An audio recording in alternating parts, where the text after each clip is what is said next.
Hello, everybody. Okay, imagine biting into a juicy sun-ripened mango or savoring the crispness of a freshly picked salad topped with vibrant homegrown sprouts. Raw and living foods not only delight your taste buds, but they also nurture your body with an abundance of vital enzymes, vitamins, and minerals. From zesty zoodles made from spiralized vegetables to potent fermented veggies to decadent raw chocolate desserts, raw and living foods offer a vast array of culinary and nutritional delights. When you add more raw foods to your plate, you take advantage of the special kind of vitality that they offer and let your taste buds dance to the rhythm of nature. I'm Nichole Dandrea-Russert, Food Revolution Network's dietitian and recipe developer, and we'll be joined today with nutrition expert Vesanto Melina, who's a dietitian, and we are going to have a vitalizing conversation on the power of raw and living foods. So just for a little bit of information about this project is a whole life club initiative, which is Food Revolution Network's ongoing membership community. Some of the questions that I will be bringing to this interview come from our Whole Life Club members. Nothing you hear today is medical advice. We are offering coaching and our best insights. Always consult with a qualified healthcare professional regarding your specific healthcare needs. Now, moving on to the wonderful Vesanto Melina, who is one of my personal, gosh, how do I say in the nutrition world, just looked up to you, a mentor in the nutrition world. And I just appreciate her so much for being here. She's a renowned speaker, educator, author, and consultant in the field of vegetarian nutrition. She has conducted workshops on vegetarian nutrition for dietitians across North America and has taught at the University of British Columbia and Bastyr University. Vesanto is a consultant to the government of British Columbia and provides regular guidance to government, industry, and individual clients. She is lead author of the Academy of Nutrition and Dietetics' latest position paper on vegetarian diets and has received prestigious awards for her contributions to dietetics. Vesanto has co-authored several books, including Plant-Powered Protein, Becoming Vegan, and Becoming Raw. Alongside her scientific expertise, she takes joy in creating healthy, delicious, and easy-to-prepare food. Learn more about Vesanto on her website, nutrispeak.com. That's N-I-T-R-I speak, S-P-E-A-K.com. Welcome, Vesanto. Thank you, Nichole. It's a pleasure. Yeah. So excited about this conversation today. I know all of our members are excited, and I am equally excited to learn from you. So let's dive into the questions. And this is a question that we hear often, and I'm confused about the difference. Even though the terms are sometimes used interchangeably, there are some differences between raw and living foods. So can you tell us how those two terms differ? Okay. Well, when we use raw foods, it means they haven't been heated above 118 degrees Fahrenheit or 48 degrees centigrade. And that could be, for example, in a dehydrator, they could be a little bit warmed up. Living foods has a slightly different focus, although we focus again on raw foods. But here we are interested in enzymes and sprouting and probiotics, enzyme activity. So the living food diets have nuts and seeds that have been fermented. And I remember when I was exploring this, I had my whole counters in the kitchen all full of things that were soaking and sprouting and dehydrating. And whereas with raw foods, it's more just plant foods that are not cooked. Wonderful. So would you say that you need counter space to do this, or can you make do with smaller spaces? Well, I had a fair amount, and boy, there was a lot, seeds and nuts and all kinds of things. It was fun, though. It was interesting. Yeah. Yeah. Okay. Thank you for explaining that. That definitely clarifies. So raw foods, what are some of the nutrients that you suggest that people can get through raw foods that you can't get through cooked foods? Okay, well, particularly we want vitamin C and E. For vitamin C, we get that from citrus, from many raw fruits, many vegetables, things like oranges, which we certainly wouldn't want to heat even to 118 degrees Fahrenheit, and colored peppers. Red peppers are superstars for vitamin C, many, many vegetables and fruits.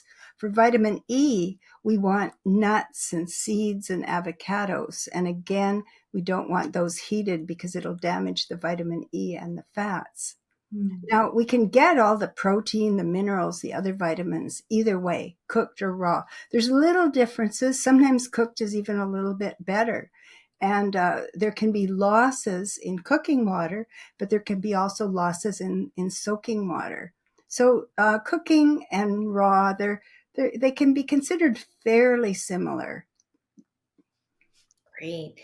And what about living foods? What are the nutritional benefits of sprouting and soaking and dehydrating? Well, interestingly, I got to go to the Ann Wigmore Original Healing Center in Rincon, Puerto Rico, about Mm. 17 years ago.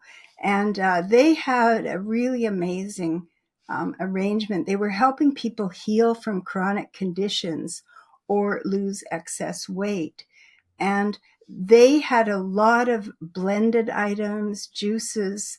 And the interesting thing that was explored there was that when juices are blended or when raw vegetables are juiced, the cells are broken and enzymes are released. So the actual digestive process begins immediately, even before it gets to your stomach. And this can help with absorption, which was helpful for those who had gastrointestinal problems or really needed a boost of nutrition. And so these were highly nutritious, highly nutritious, low calorie foods. They had a big sprouting area. It was covered, and they had fans going all the time so things didn't get moldy, but it was really interesting. Wow. I bet that was an amazing experience just to It was amazing. And these living foods seem to work. And another book that I did was The Raw Food Revolution Diet with Sherry Soria. And Mhm. she's shown here in her 70s. She Wow. was doing ultra marathons and Wow. still is. And she started this raw chef school in Fort Bragg, California. But she did it because she was so inspired by going to Ann Wigmore's. She saw some amazing healing happening. Somebody had come with arthritis, and 2 weeks later they could run down the beach. And there were, people healing from various chronic conditions. So it was a very inspiring situation. So I taught at this raw chef school for a number of years up until COVID. So did Brenda Davis. Mm. So inspiring. I know a lot of folks are going to feel inspired just hearing that. And I'm sure we'll be excited to continue listening to the conversation to see how they can start implementing raw into their own diets. Which brings me to the next question. A lot of people think about raw foods as like an all or nothing thing. Some try to eat 100% raw and find that it may be time consuming, maybe it doesn't fit into their lifestyle. Do you think that the raw diet, the benefits from the raw diet, are come with being exclusively raw, or do you think just adding some raw foods to your plate can be beneficial? Certainly, adding some raw foods is a really good idea for a lot of people. Raw vegetables and fruits, nuts, seeds, that kind of thing.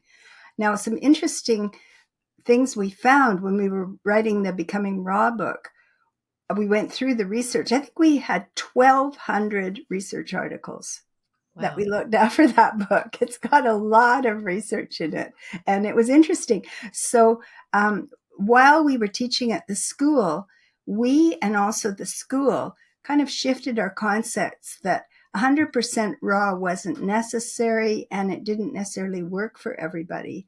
That going to 75% raw would be ideal for a lot more people.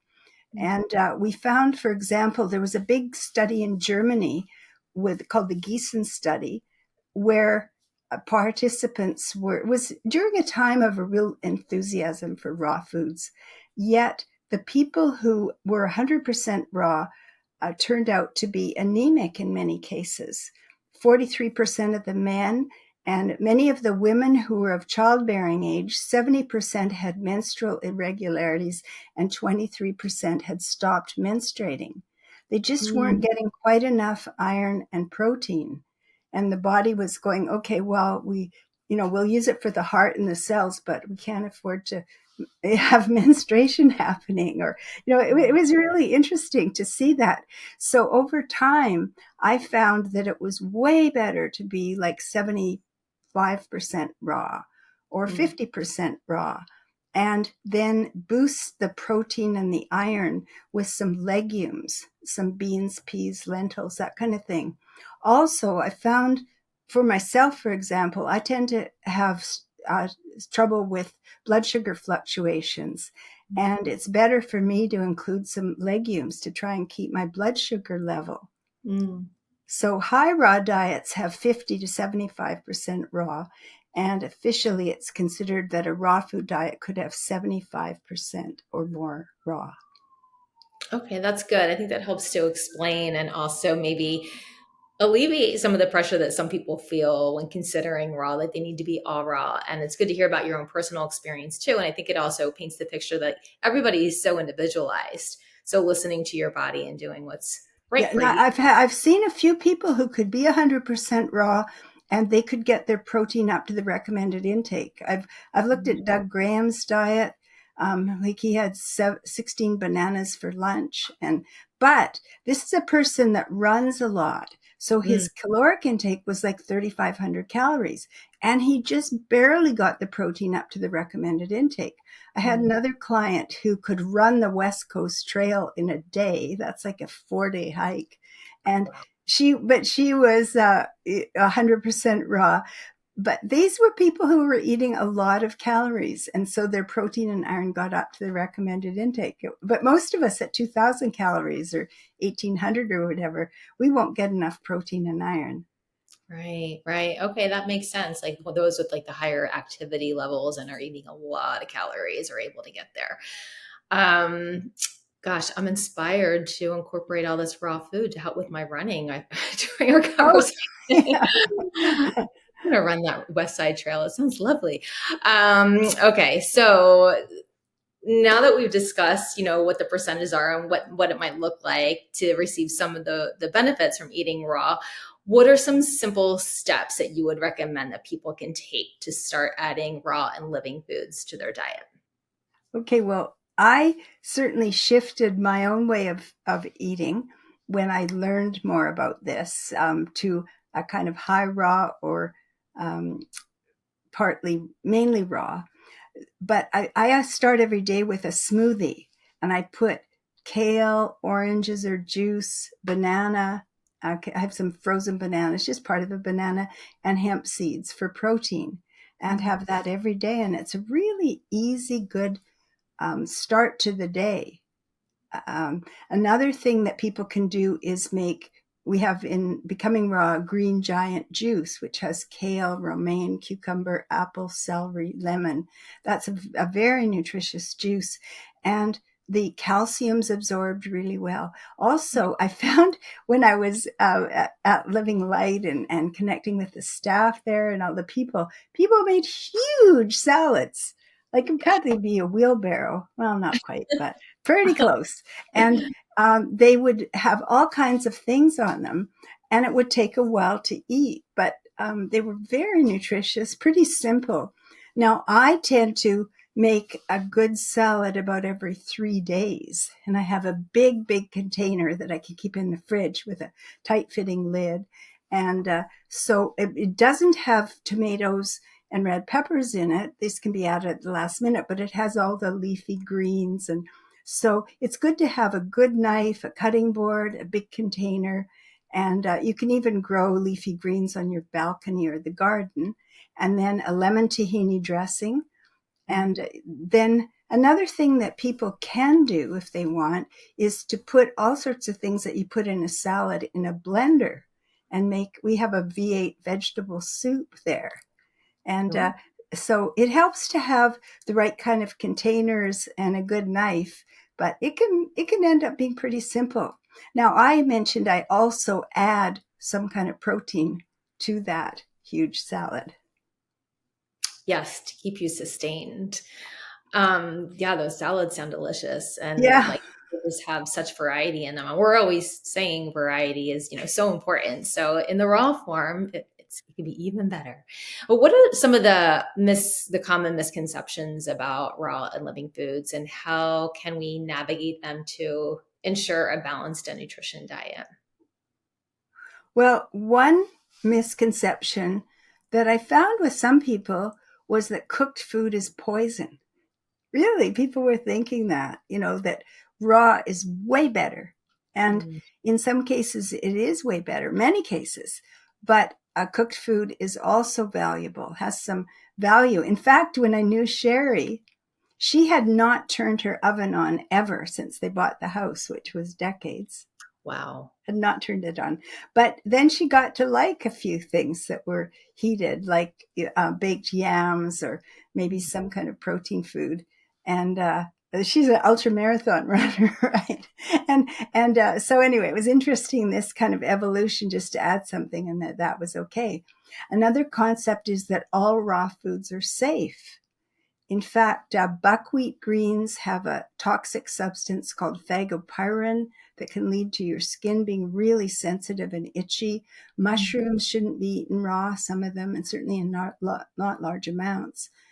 Raw beans, those cows can eat them, and different animals, they contain anti-nutrients. We do not want to be eating raw beans. We can eat sprouted lentils and mung beans. Those are okay. With the sprouting, these anti-nutrients go away. Mm. One other misconception was that we need the enzymes in raw plant foods to digest food, that our body couldn't make enough.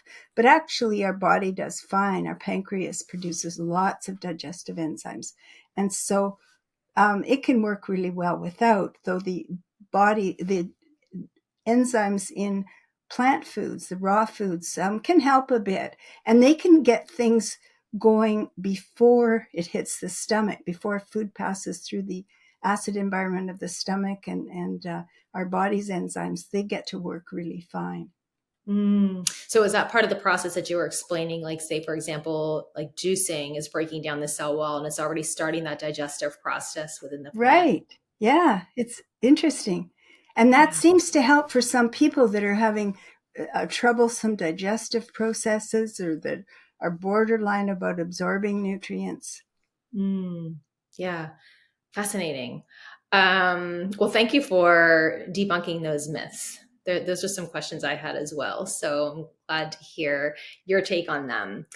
Moving into some of our member questions, we had some great questions from We our did. Yeah, live. I thought they were really interesting. Good work, everybody. Yeah, Yeah. really good.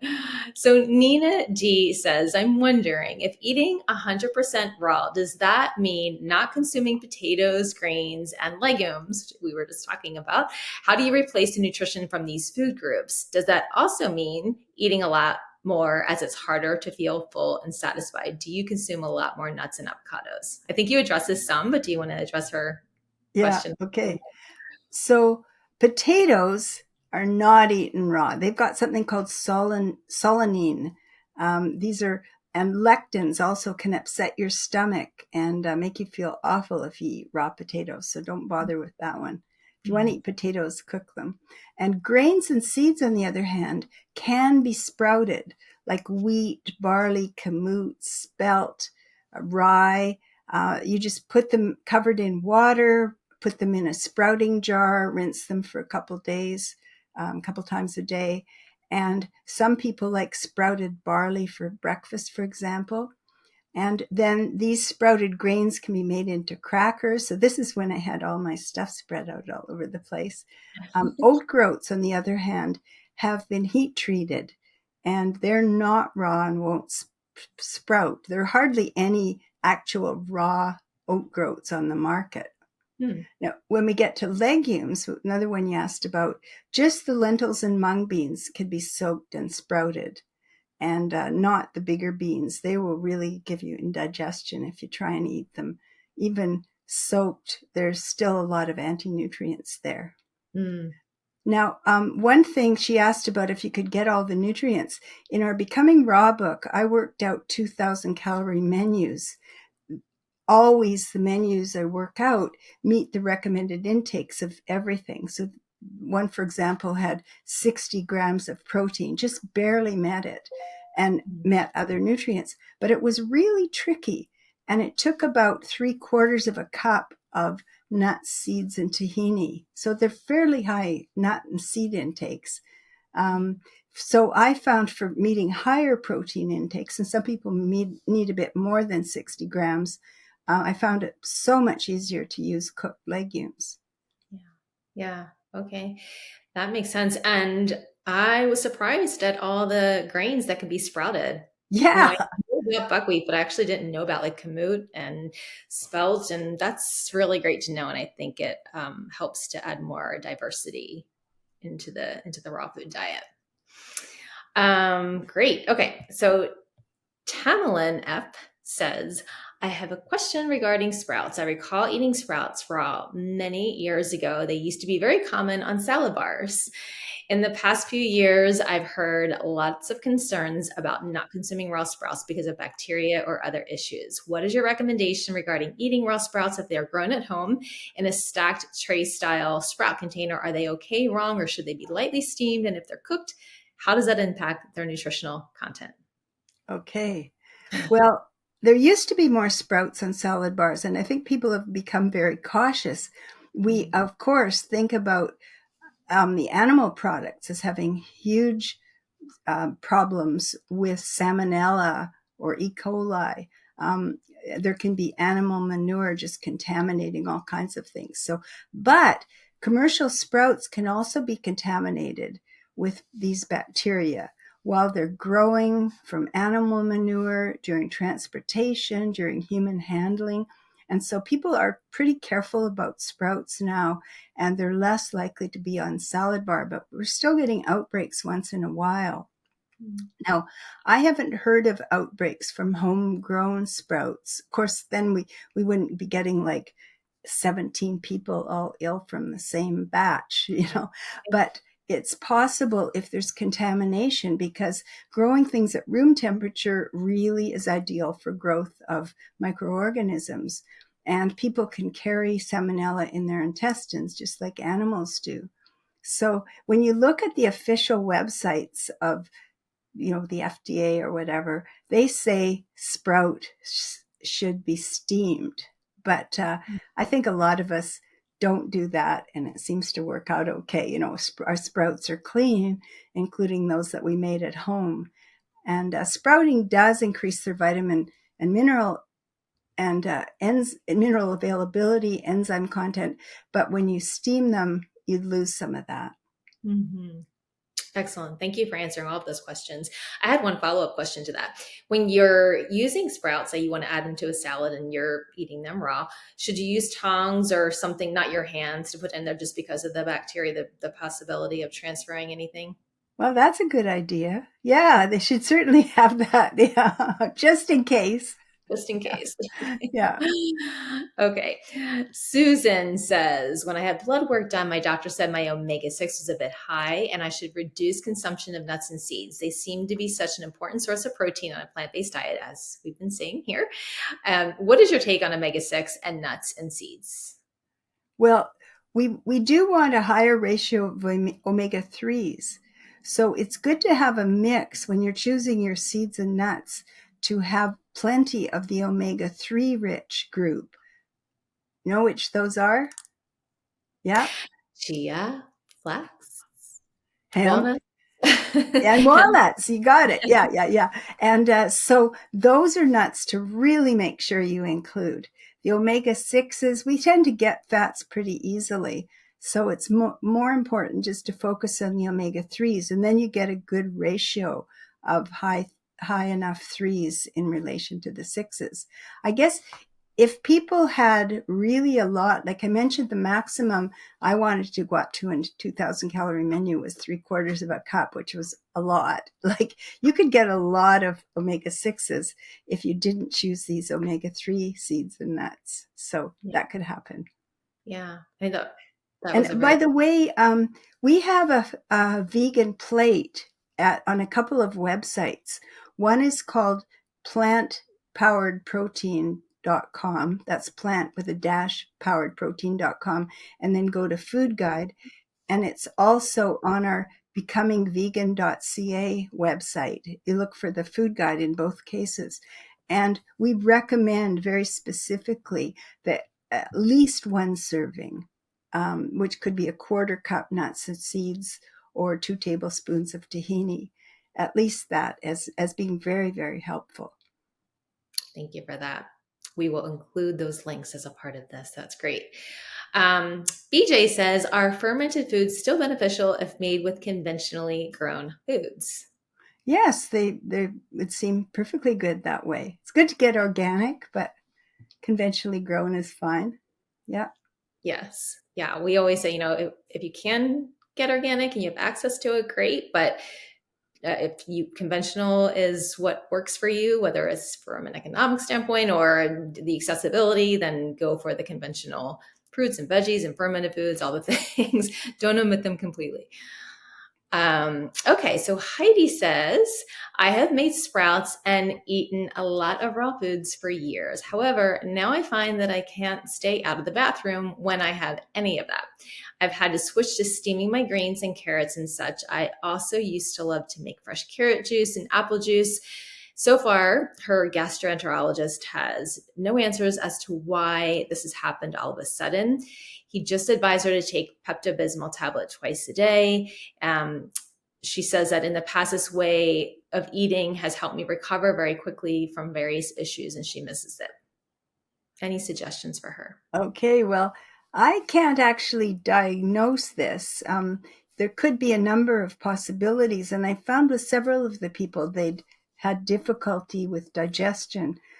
You might have developed irritable bowel syndrome, which syndrome means we don't quite understand it. That's what trouble with some of those things. You might have contaminated water in your water supply, or you could have a lot of bad bacteria in your intestine. And some of this should be medically addressed. By the way, there is a website, plantrition.org, plantrition, where people can look for plant-based MDs in their area or as close as they can find. So some of these issues are definitely medical. Thank you for that.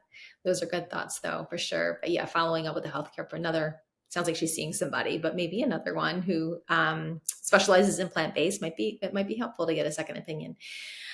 Mia says, if raw foods retain their enzymes, and shouldn't they be easier to digest? Why do I have so much trouble digesting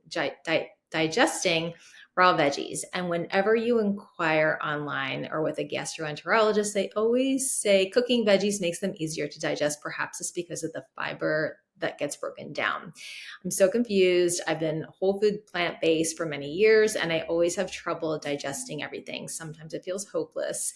Yes, I drink lots of water. Yes, I exercise, but the bloat lives on. Yeah. Well, cooking can make food easier to digest. It changes some of the compounds, and some people have particularly sensitive digestive tracts or they develop them over time. And raw food enthusiasts eat large volumes of food. So that can be a problem. It kind of squishes your digestive tract outward, and there's a bit more irritation. And also, the fiber that's in all these raw foods can irritate the digestive tract. So that's some of the possibilities. Mm-hmm. Now, the reason they juiced and blended foods at that center in Puerto Rico was because the absorption could be easier when you do blend or juice, because the digestive process starts way before it reaches the stomach and intestine.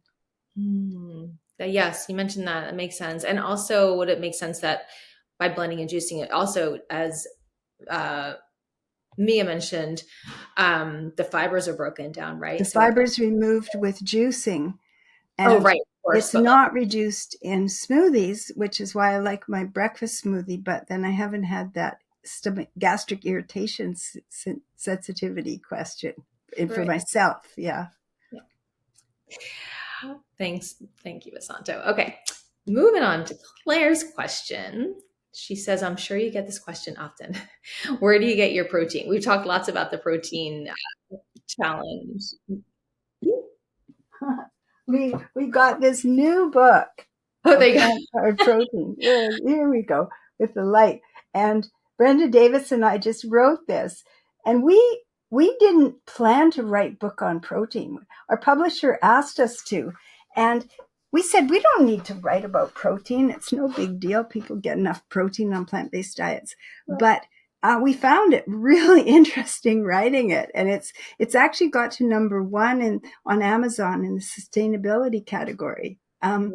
So we found that there were really a number of issues and questions, certain stages of life where we wanted to be particularly clear, and so this was a very helpful. Just covered all these different things, and our plant-powered protein website covers that.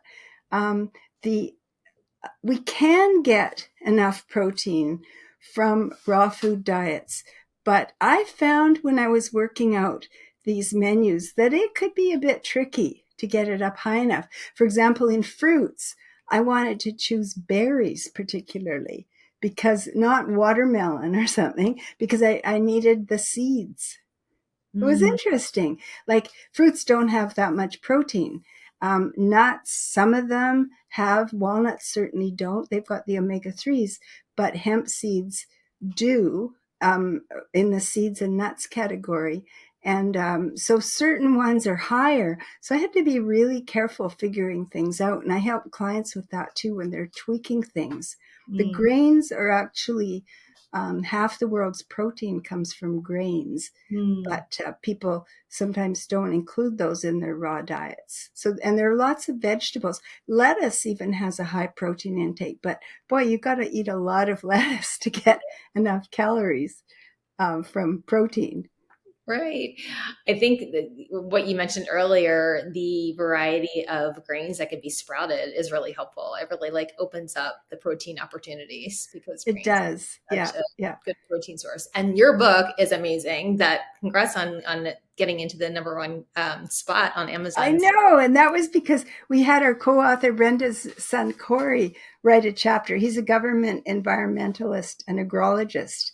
And he wrote a chapter about our food choices and the effect on climate change, water use, water availability, pollution, ground pollution, land use. It was very, very interesting. So that's been Mm. fun to see. Amazing. Yeah. Oh my gosh. Yeah, that's been a reference for me. So thank you for writing it. I'm glad that your publisher suggested that you wrote it. Okay. Beverly says, is there an upper limit on how many sprouts can be eaten daily? I sprout a lot of seeds, including broccoli and other cruciferous greens, various other greens, including red clover, various legumes, including mung beans and peas. Living in a rural area makes them an inexpensive source of very fresh organic salad produce. And I eat huge salads daily. Could this be too much of a good thing? Great question. Okay. Well, alfalfa sprouts themselves contain an amino acid. Oh, I've just got a little tickle. Oh, When I'm interviewing, I do grapefruit juice because it helps if I have yeah. a tickle.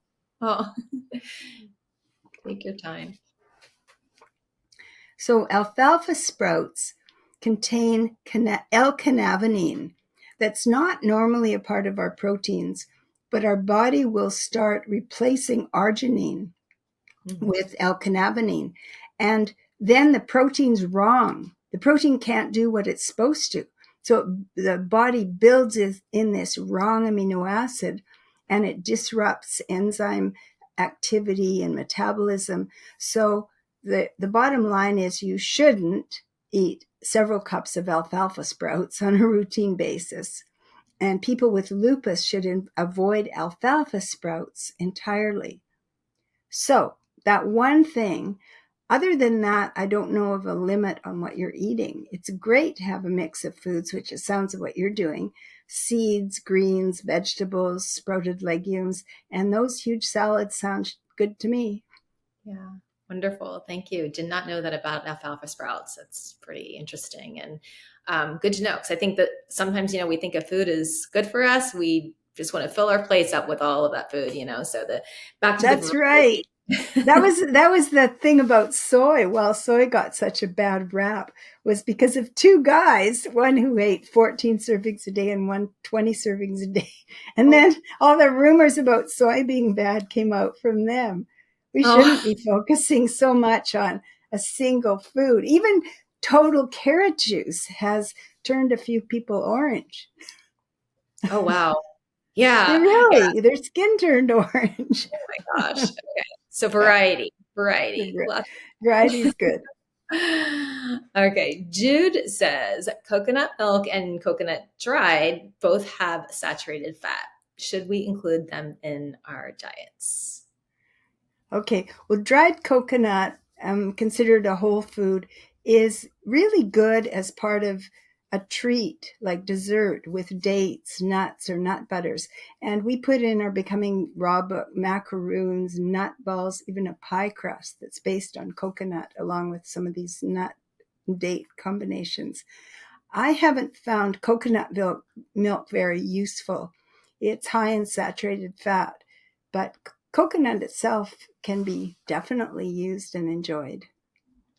I just had added coconut to a mocha cacao smoothie earlier, and it added like just the right. It wasn't a lot, just a little bit, but just the right amount of like mouthfeel and that coconutty flavor. It Oh, really. nice. Wow. Yeah, so I'm glad to hear you say Yeah.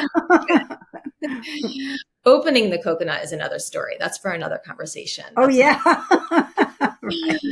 Uh, Right. okay, so Mary says, I prepare a week of porridge ingredients at a time. Good for you, Mary. And store them in the fridge, adding liquid when I'm ready to cook a portion. One of the ingredients is chopped up turmeric root. Does it retain its nutrients, or would it be better to chop it up fresh when I'm ready to cook the porridge? Hmm.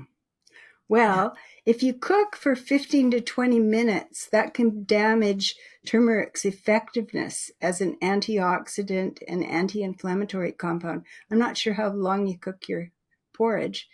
Um, an expert at John Hopkins says it's better to take turmeric from the whole food, by the way, chopped up like you are doing, rather than in pills or tinctures or capsules or gummies. Um, Mm. Now, you could add it. You could keep some chopped up and just even add it after you've cooked. But I don't think your method of doing things is going to damage a lot from the turmeric. And what about chopping it up ahead of time? Do you think if it was chopped up and I, stored in I the fridge? didn't see problems with it being destroyed by contact with air. You could keep it in a small container in the fridge or freezer. Often we do that, and freezing really seems to protect things pretty well. Right, freeze and then take it out as you need it. That sounds like a great Yeah, plan. that could work. Yeah. Mary says this allergy season is really tough on my family members with severe and a family member with severe bronchial asthma. At the beginning of the year, we transitioned to whole food plant based and bought air filters, air purifiers. But whatever benefits gained from these changes have been outpaced by the allergy season that seems worse and longer. I feel your pain, Mary. We were just talking about this saying, it's sometimes no matter how well you eat and take care of yourself, the allergies just won't stop. So do you have any recommendations on how to use nutrition to reduce the risk of bad air when it spikes up from wildfire ash and pollen season? Okay, yeah. And we are finding this more and more. And I guess with climate change, it's just going to keep going on that these wildfires are happening so many different places for people who have asthma and those who don't. So I have asthma too. Actually, my dad was a cancer researcher who smoked 3 packs a day. Oh, And wow. I got asthma as a kid. Wow. Back in the old days, it's just like how we think of bacon as being an okay food to have, or hot dogs, and Right. they're class one carcinogens. Right. Oh, it's crazy how we, anyway. So both my parents smoked, and so I have had to be careful. And I got an air doctor after being advised through a webinar hosted by John and Ocean Robbins. And it's great. So every time there's bad air outside, it just leaps into action if we open the door for a bit and air comes in, and it cleans the air inside our house. So that's one solution that I found that works. I also Mhm. found Dr. Neil Bernard in 2020 and his group. It was Alwarith et al. 2020 article, The Role of Nutrition in Asthma Prevention and Treatment. And what he recommends are protective fruits and vegetables, which is, of course, what we're doing. Lots of vitamin C rich foods like the citrus, kiwis, berries, tomatoes, broccoli, vitamin E rich foods, the seeds and the avocados, and the omega 3 fatty acids, which we've listed before, and adequate vitamin D. So just having an overall healthy thing and avoiding dairy products. So these are things that help. I think probably you're doing some of those things already, but yeah, it's a tricky one, asthma. It really is tricky, but eat all of those, all, plant-based foods are anti-inflammatory, especially the ones that you mentioned. So hopefully they can help support your immune system. Okay. Jeanette says, what is your take? I think I know your answer to this question. What is your take on eating raw cashews and other nuts? Well, actually, cashews are not raw. They've got something called urushiol.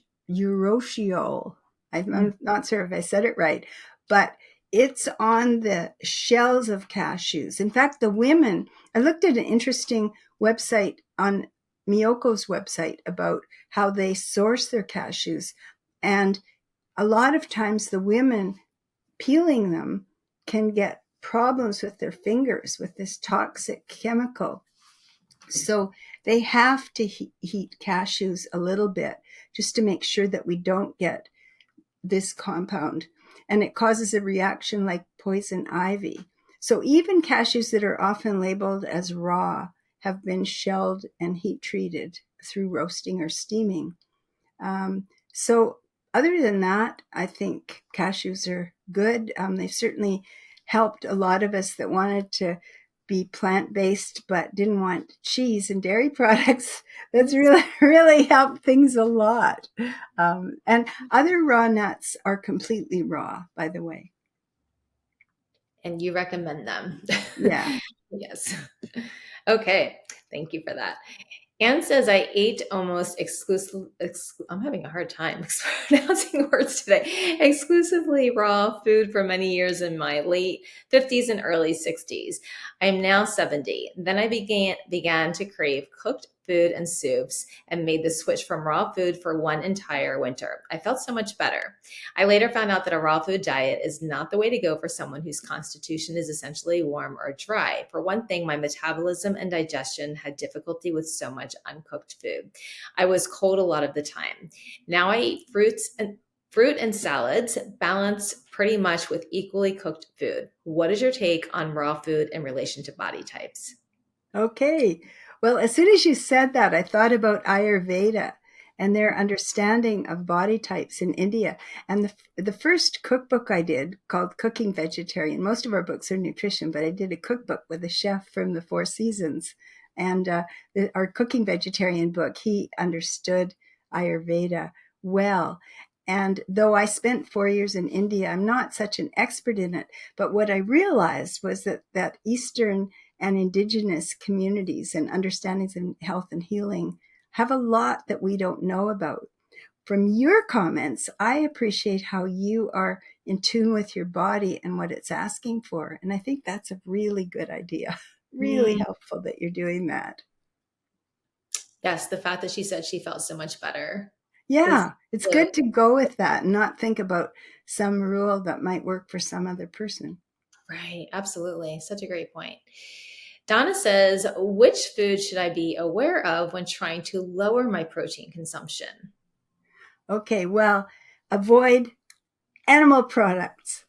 So, what we find is that the people who are really high in protein, excessive protein, are those consuming animal products. And people on plant based diet don't need to worry about excess protein unless they're consuming large amounts of protein powders, which are typically unnecessary. A few people might use protein powders if they're trying to build muscle mass as an athlete, or for seniors that have really poor appetites. And but we don't usually need to take protein powders. Thank you for that. Denaro asks, are you currently eating raw Vesanto? And if so, I think you answered Yeah. this earlier. If so, for how long and what convinced you to do so? You did explain this in the beginning, but if you want Yeah. to. Okay. Well, for about 17 years, I've eaten 75% raw in the warmer half of the year or more, and 50% raw in the winter. I have a raw breakfast. 2/3 of my plate at lunch and dinner is raw, big salad with lots of stuff in it, and a lemon tahini dressing. So, and when you ask about how I feel, actually, I'm 81 and I've been vegetarian for 45 years, vegan for 30 years, and high raw for 17 years. And I just keep feeling better and better. So something's working. Oh, it is definitely working on Yeah. when yes, I cannot believe you're 81. You just radiate. So you're definitely an inspiration along with all your knowledge. We appreciate you sharing all this. And gosh, I think the visual, I mean, like 2/3 of your plate that you just painted was helpful. Like just the visual of seeing 2/3 of your plate is raw is kind of like I just, had an illustration vision in my head that I think will make it easier to follow, adding raw foods to your plate. That's right. Yeah. Yeah. Um, Another question from Denara. Is it necessary to consume sodium other than that contained in foods themselves on a raw food diet? If so, would something like Bragg's aminos or miso be enough, or would it have to be something like Celtic sea salt or something similar? What are your recommendations? Well, Bragg's and tamari and miso are not actually raw. There's something called namashoyu, which is raw. It's kind of like tamari. And the other sources of sodium can be sea vegetables, but of course, there's always the problem about potential pollution there. So Mm-hmm. we definitely need sodium. And in fact, in history, long, long time ago, people would uh, hunt around for salt licks. Animals look for salt licks. People in the Gandhi movie, they went to the sea to get salt. There were salt, um, uh, sort of pieces of salt that they could get. And the word salary arose because Roman soldiers would get salt along with the money they were given for their work. Mm-hmm. So we need sodium, and even though salt has a bad name, that can be one way to get it, and we should choose iodized salt in that case, I think, rather than the Himalayan or pink salts that are kind of fancy from a culinary perspective, but they don't have iodine. So iodine's another tricky one. So that's an issue kind of related to salt, because iodized salt can be one way we get about the right amount. We just need like a quarter teaspoon or something like that. We never know how much iodine or even sodium is in a lot of our plant foods, and so it can be a tricky one. But having iodized salt actually solves some huge problems with goiter being basically eradicated, and women who were pregnant with insufficient iodine developed a tragedy of cretinism in their offspring. So we just need to get a bit of salt, and iodized salt can be a good choice, but there are definitely raw, because I know some people don't want to use salt because it's got sometimes things that make it not clump together. So Anti-caking, it was a yeah. tricky one, that one. It is tricky. I know. I feel like it's weighing out where your priority is. I personally use iodized salt because I don't take a multivitamin. I take stuff, Oh, some yeah. Yeah. multi. Multivitamins tend to have the right amount. And during pregnancy, it's really good to get some reliable source of iodine. Right. Yeah. Yeah. That is a tricky question, but I think you answered Yeah, it. it is. It's a tricky answer. It's a good That's question. a great answer. Lance has two questions. I have a question about nuts. What's the difference between soaked, unsoaked, and roasted nuts? I soak natural Brazil nuts, cashews, and almonds overnight for my salad the next day. I also enjoy roasted cashews and almonds. What is the effective nutritional difference between soaked, unsoaked, and roasted? Okay, well, soaking, I found nutritionally there wasn't much of a difference between soaked and unsoaked because we lose some minerals into the soaking water, but the absorption might be a little higher. The differences were pretty small, so you could soak nuts if you want or not soak them, and it works out pretty well. Roasting actually can damage the fats in nuts, and especially if you get to high temperatures. So that can be problematic. So the best are haven't had roasting done to them, but they're raw and you can either soak or not, doesn't matter. Go ahead.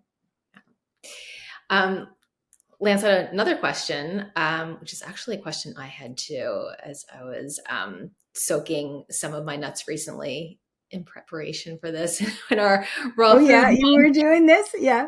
Yeah, because I was like, do I add salt or do I not add salt to the soaked nut? So that was one of Lance's questions too. Why do I add salt to the water with a nut soaked overnight? Well, I never put in that you should do it. I don't know if it's snuck into our book some way, but I I think didn't it's notice that. I think it's online. There are a lot of I guess soaking experts or people who are raw expert. I don't know. I know I saw when I Googled it, and you believe everything on when you Google it, just Yeah. getting different techniques. And a lot of people add salt to the water. I think it helps to, well, I don't know that this is true, but what they were saying is that it helps to activate the enzymes. That's Yeah. what I saw. So is there any truth to that? Do you know? It'll activate the enzymes a little bit, and it's not such a big deal that you need to really think about it a lot. And Okay. you lose a few nutrients, you increase your absorption a bit. So I didn't find, in terms of the science, that there were big advantages, but Okay. it could make it a little bit more digestible and absorbable. Yeah. They get Great. kind of softer, easier to chew, that kind of thing. But then people dry them a lot of times after they soak them. Right, Yeah. exactly. That's what I did. And I guess like I did not add salt, so I'm glad to hear you say that it's okay. Uh-huh. But I imagine from a culinary perspective, it would add like a little bit of a salty flavor as well. And if you use the iodized salt that you mentioned, maybe it would help with some, iodine intake. But you know, I That's don't. right. Or you could just add it after you've soaked them a little Oh yeah, bit. Because the amount of salt we're considering for a day is about a quarter or 3/8 of a teaspoon. And that would give you all the salt and all the iodine. But you don't really need even quite that much because you get some from your food. Yeah. yeah, yeah.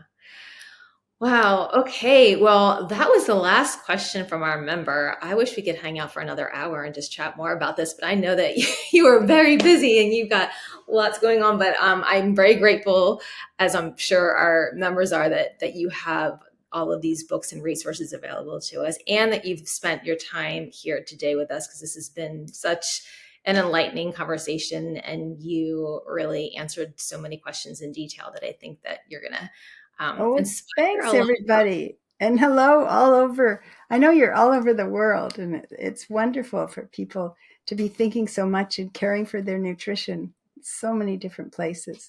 Thank you.